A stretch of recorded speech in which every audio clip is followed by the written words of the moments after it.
प्रधानमंत्री श्री नरेंद्र मोदी जी के नव भारत की प्रतिमा को चरितार्थ करने और विरोधी पक्ष नेता श्री देवेंद्र फडणवीस जी के महाराष्ट्र के विकास मॉडल के साथ प्रगतिशील विचार और दूरदृष्टि के साथ नवी मुंबई के विकास का परिचायक बनकर साबित हो रही हैं बेलापुर की भारतीय जनता पार्टी विधायक मंदा मात्रे।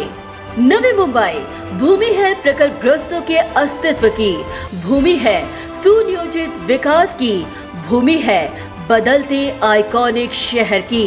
समंदर किनारे बसा नवी मुंबई शहर शहरीकरण के साथ कोड़ी बांधवों की विरासत के लिए भी जाना जाता है। मत्स्य उत्पादन और बिक्री यहाँ का पारंपरिक व्यवसाय और कोड़ी बांधवों की सांस्कृतिक पृष्ठभूमि नवी मुंबई की शान। मगर शहर के विकास की चकाचौंध में नवी मुंबई के गांव इससे पिछड़ न जाएं। व्यवसाय का एकमात्र जरिया मत्स्य उत्पादन विलुप्त न हो जाए और पर्यटन के साथ रोजगार के अवसर भी उपलब्ध हो पाएं। इस लक्ष्य और अपने आत्मवेग की रफ्तार के साथ बेलापुर के भारतीय जनता पार्टी विधायक मंदा मात्रे ने सन 2004 में संकल्पना रची जेटी विजन की। अपने दृढ़ संकल्प, मजबूत इरादों और प्रबल इच्छा शक्ति के साथ मंदा मात्रे ने शुरू किया जेटी विजन के तहत नवी मुंबई के तमाम जेटी के काया पलट की। जेटी विजन को साकार करने और इस दिशा में विभिन्न सरकारी विभागों की अनुमति और विधायक निधि के खर्च करने के प्रावधान को लेकर मंदा मात्रे ने शुरू की संघर्षों की पराकाष्ठा और आखिरकार नामुमकिन को मुमकिन कर दिखाते हुए अपने जेटी विजन को उन्होंने नवी मुंबई में साकार कर दिखाया। मंदा मात्रे राज्य की पहली ऐसी विधायक बनकर साबित हुई हैं जिन्होंने अपने जेटी विजन के तहत राज्य भर में चर्चाएं, कौतूहल और काफी सुर्खियां बटोरी।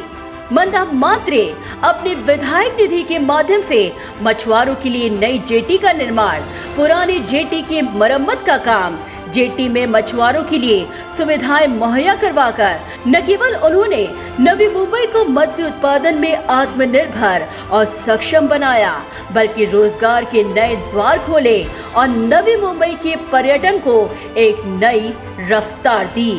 आज मंदा मात्रे के जेटी विजन का गवाह है दिवाले गांव जेटी। ये वही जेटी है जो विधायक मंदा मात्रे के सामाजिक और राजकीय जीवन में एक बहुत बड़ा टर्निंग पॉइंट बनकर साबित हुआ है। हाल ही में उद्घाटन हुए बेलापुर प्रवासी जेटी, नेरुल प्रवासी जेटी, जिसका काम अब अंतिम चरण पर है। वाशी गांव जेटी जो मंदा मात्रे की दूरदृष्टि का उदाहरण है। सारसोले गांव जेटी जिसकी निधि मंजूर और जल्द काम को रफ्तार मिलने वाली है। दीवा जेटी, इस जेटी के लिए भी निधि मंजूर और जल्द इस काम को भी रफ्तार मिलने वाली है। और घनसोली जेटी, इस जेटी के संपूर्ण कायापलट की दिशा में मंदा मात्रे अब बेहद सक्रिय हो चुकी हैं। मंदा मात्रे के इस सफल जेटी विजन के साथ देश के विकास योद्धा प्रधानमंत्री श्री नरेंद्र मोदी जी के स्मार्ट विलेज संकल्पना और विरोधी पक्ष नेता श्री देवेंद्र फडणवीस जी के गांव दत्तक योजना के अंतर्गत विधायक मंदा मात्रे साकार करने जा रही हैं नवी मुंबई का पहला दिवाले गांव स्मार्ट विलेज। कहते हैं कि गांव में शहर है मगर शहर में गांव नहीं। इसी सोच को बदलते हुए दिवाले गांव की परंपरागत संस्कृति और धरोहर को संजोकर गांव को अत्याधुनिक सुख सुविधाओं से लैस स्मार्ट विलेज बनाने के अपने मिशन पर मंदा मात्रे अब आगे बढ़ चुकी हैं। आज श्री देवेंद्र फडणवीस जी के शुभ कमलों से विधायक मंदा मात्रे के स्मार्ट विलेज संकल्पना के तहत साकार सुसज्ज जेटी, मंदा मात्रे के विधायक निधि और नवी मुंबई मनपा के विकास निधि से साकार सभी सुख सुविधाओं से युक्त मच्छी और भाजी मार्केट, पार्किंग स्थल और मनोरम उद्यान के जोशो खरोश के साथ उद्घाटन से दिवाले गांव स्मार्ट विलेज संकल्पना के पहले चरण को गति मिल चुकी है। वहीं श्री देवेंद्र फडणवीस जी के शुभ हाथों से आज स्मार्ट विलेज के अंतर्गत दूसरे चरण में प्रस्तावित बहुउद्देशीय इमारत, ज्येष्ठ नागरिक विरुंगला केंद्र, बच्चों के लिए प्ले एरिया, शैक्षणिक सुविधाओं से परिपूर्ण ग्रंथालय, कंप्यूटर प्रशिक्षण केंद्र, स्वतंत्र विद्युत व्यवस्था,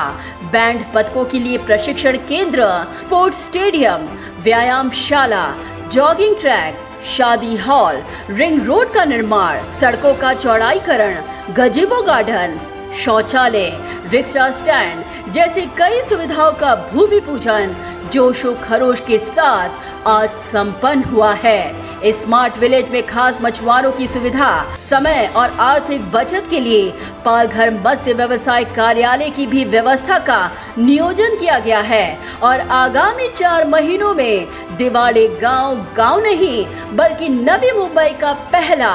दिवाले गांव स्मार्ट विलेज के तौर पर जाना जाएगा।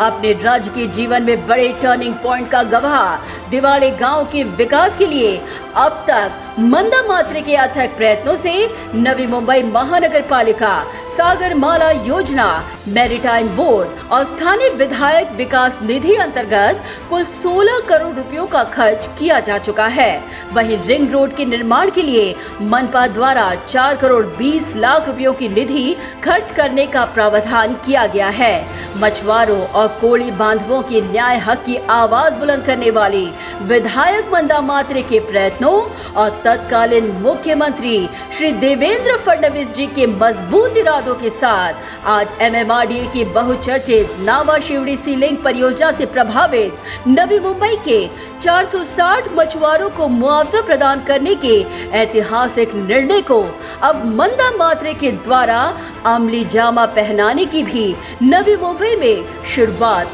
हो चुकी है। एक नगर सेविका से विधान परिषद सदस्य और 2 टर्म भारतीय जनता पार्टी की विधायक के तौर पर मंदा मात्रे आज उन चुनिंदा विधायकों में शामिल हैं जो फ्लेमिंगो सिटी नवी मुंबई शहर को एक बेहतरीन टूरिस्ट डेस्टिनेशन बनाने, नवी मुंबई को राज्य का नंबर 1 आइकॉनिक शहर बनाने में अपना बहुमूल्य योगदान दे रही हैं। मंदा मात्रे के इसी गगनभेदी उड़ान को देखकर ये कहना गलत नहीं होगा, न थके कभी पांव, न कभी हिम्मत हारी है, हौसला है जिंदगी में, इसीलिए अब तक सफर जारी है।